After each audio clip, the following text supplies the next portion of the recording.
Welcome back to my channel Kishore Sir Ki Pathshala. We are doing carbon and its compounds and Cbse. So let's see today's topic. So let's see what is ethanoic acid and what are its properties. So earlier we have seen what is ethanoic acids all about, right? It is nothing but it is a carboxylic acid. Okay, it is commonly called as acetic acid, which we use at home, and it belongs to a group of acid called as carboxylic acid. Now ethanoic acid, we know how to write down ethanoic acid. So ethane is there first. Okay, so we know that ethane is there. For that we have got CH3. CH3 will be there, right? Okay, then what we need to do, it is an acid. So what I need to do here is CH3, C and the carboxylic acid groups comes on this carbon. So this is my ethanoic acid.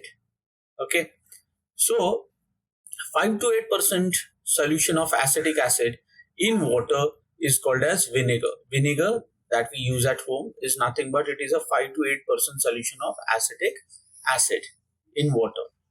Okay, and it is widely used as a preservative. It is used as a preservative in pickles and in many other things. It is used for cooking also.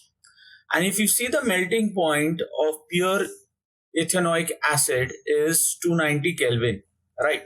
So what happens is that it freezes during the winter in cold climates, right? And that's the reason it is also called as glacial acetic acid in that case. Okay, so these are the properties of ethanoic acid. Okay, so we have seen how to write down ethanoic acid. We have also seen that 5 to 8% solution of acetic acid in water is called vinegar, right? And the melting point of ethanoic acid is 290 kelvins. Okay, and it freezes during the winter. Now let's see the how the dilute acetic acid and dilute hydrochloric acids can be compared. Okay, let's compare them with the help of the pH, right? Okay, pH of dilute acetic acid and pH of dilute hydrochloric acid using the litmus paper and the universal indicator, right? So what we see is that when we use a pH paper, what will happen? Both are, these are what? These are acids, right? And we know that if we use a litmus paper, then what will happen? Blue litmus will turn red. Okay, blue litmus paper will turn red, right? Okay. So the group of organic compounds called as carboxylic acids are characteristic by the acidic nature. So we know that carboxylic acid will give what? It give me an acidic nature, right? Okay. But unlike this HCl, which are completely ionized, carboxylic acids are weak acids. Okay. Carboxylic acids are weak acids. Are both the acids indicated by litmus paper? Yes. How does the universal indicator shows them as equally strong acids? No, they are not equally strong acids, as we have seen that, right? Unlike the mineral acids like HCl, which are completely ionized, carboxylic acids are weak acids. Okay, so you will see that the number will be different as such. Okay, so carboxylic acid will be a weak acid and HCl will be a strong acid as such. Now let's see a reaction called as esterification reaction.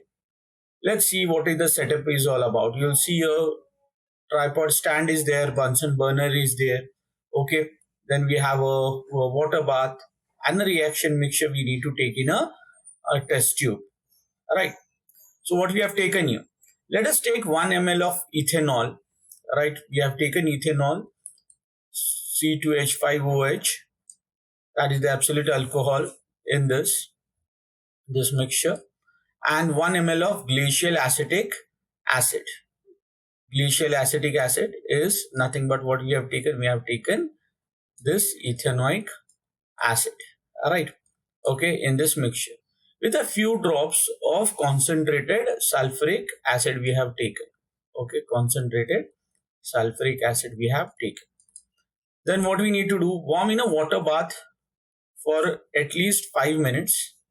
Okay, as shown in the figure. So see here, we need to do like this. Then pour into a beaker containing 20 to 50 ml of water and smell the resulting mixture.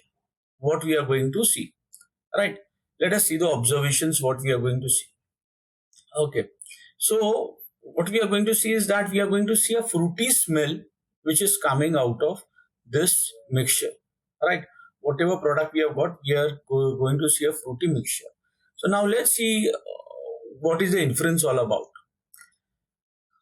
Esters are most commonly formed by the reaction of an acid and an alcohol. So we have seen what we have taken ethanoic acid, right? We have taken ethanoic acid and we have taken ethanol. Okay. Then what we got? We got an ester. See here, we got an ester which is nothing but ethyl ethionate. Okay. Ethanoic acid reacts with absolute ethanol in the presence of an acid catalyst to give an ester. Alright, so we have taken acid here, few drops of acid. If you remember, we have put esters are what? They are sweet smelling substance. They are used in, what are the uses? In making perfumes and flavoring agents. Right, so this is the reaction for ester. What is being done? If you see here, water is being removed from this case. Right, okay, water is being removed from this case. Here you see OH and H is there. Alright, if you remove those, so what you see is that what you get is an ester. Alright, okay. So now let's see another reaction which is called as saponification reaction. That is nothing but the preparation of soap. Saponification is simply nothing but the preparation of soap or making of soap. How the soap is being produced? On treating what? On treating sodium hydroxide, which is an alkali. Right, we know sodium hydroxide, which is an alkali. The ester, we have seen that ethyl ethionate is there, is getting converted into what? Into alcohol and sodium salt. So this is my sodium salt of carboxylic acid. Okay, sodium salt of carboxylic acid, what I am getting. Right. So this is nothing but my sodium ethionate. Okay, what I am getting here, sodium ethionate. This reaction is known as saponification because it is used in the preparation of soap. So soaps are nothing but they are the sodium or potassium. Here you can take potassium also. They are the sodium or potassium salt of long chain of carboxylic acid. See here, what we have done here. See here, H is replaced by this sodium or potassium. So that is what? Long chain of carboxylic acid. Now let's see if you have the reactions of ethanoic acid with a base. Okay. So reaction with a base, like mineral acid, ethanoic acid reacts with a base as sodium hydroxide to give what? Sodium ethionate. Right. This is my sodium ethionate. It will give me, or commonly called as sodium acetate. Okay. The common name is sodium acetate along with water. The reaction is what? See here, we have taken here ethanoic acid, right? And this is the base, that is my sodium hydroxide, okay, which gives me what? Sodium acetate or sodium ethionate. Okay, so this is a very simple reaction that we need to remember, right? Now let's see ethanoic acid reacts with sodium carbonate. How it reacts with sodium carbonate and sodium bicarbonate. Okay, what will be the products? Okay, so the products will be what? Here you see we have taken what? Ethanoic acid. Alright, we have taken ethanoic acid and we have taken what? We have taken sodium carbonate. That is my Na2CO3.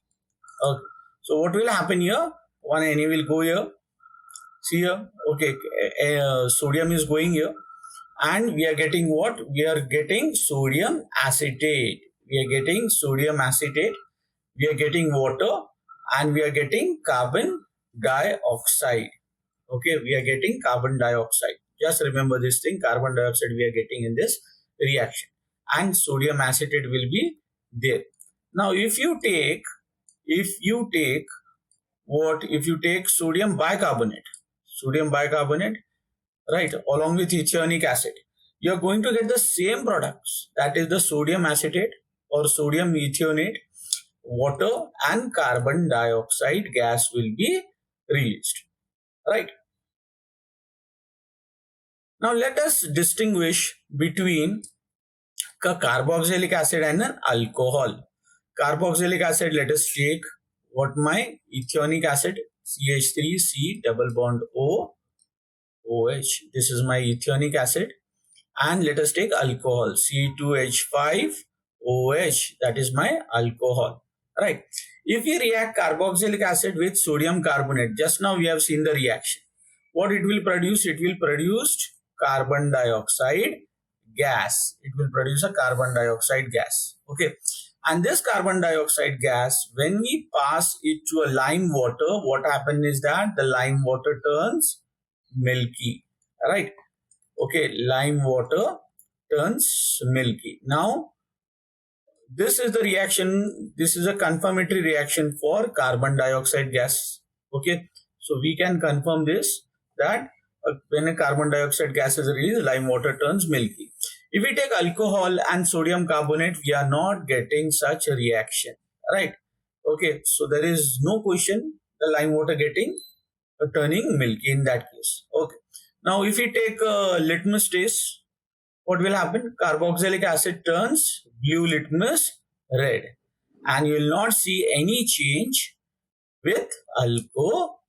So these are the distinguishing reactions for carboxylic acid and alcohol. Student, I am sure you have understood today's topic.